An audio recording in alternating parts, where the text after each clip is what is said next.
there are real and perceived financial barriers. I say there are real because you got to be able to afford college. I say perceived because many students assume, well, I could never afford Otterbein.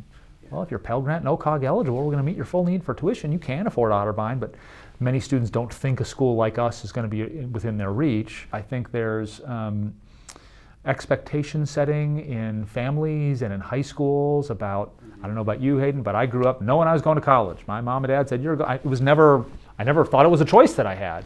Many other young people grow up with this not being an expectation. And so how do we build that possibility and that expectation more into their future planning and things like that? And that's all the way back to preschool. One of the things I'm worried about right now is the number of men going to college is way down.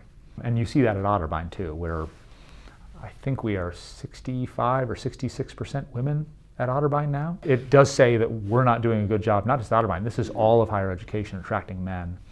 My understanding is that is about the state of the economy, because with low unemployment and higher wages and starting bonuses, young men can tend to be more attracted than young women into manufacturing jobs or other things because McDonald's is giving me a $2,000 sign-on bonus and paying me $25 an hour. That's probably not the best long-term choice, right, in terms of a career path. Better to go to college, but men, the research tells us, tend to be more attracted to those short-term financial opportunities that may not be the best long-term choice, where women are more likely to continue their education. And I think when we go into a recession, which is going to be a when, not an if, right, that tends to reverse itself because the signing bonuses are gone and layoffs has happened. I just worry about if you're an 18-year-old guy now who took a manufacturing job because there was a sign-on bonus and it paid pretty well, when you get laid off in 3 years, are you coming back to school? What's your plan now? It gets a lot harder then. And that's the reason adult education and our partnership with Antioch is going to really matter. I think higher education as a system has a real problem with its focus on rankings and prestige, right? We have a magazine rankings and other sorts of things that institutions are rewarded for being more exclusive, more expensive, and closing the door on more deserving students.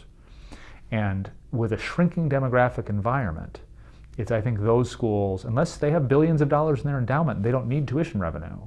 They're going to be in a lot of trouble unless they open their door wider.